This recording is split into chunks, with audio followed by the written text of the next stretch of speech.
Hi guys! Ang dami talaga akong nabunutan ngayon. Ang dami kasi dinubunutan, di ba guys? Alam mo, inaano ko yung buhok ni mama, tinitignan ko kung marami pang ubod dapat ni mama.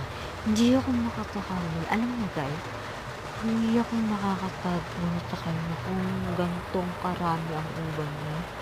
Naku po, gustong-gusto talaga ni mama magpabunot. Talagang gusto niya talaga magpabunot guys. Gustong-gusto niya talaga magbunot.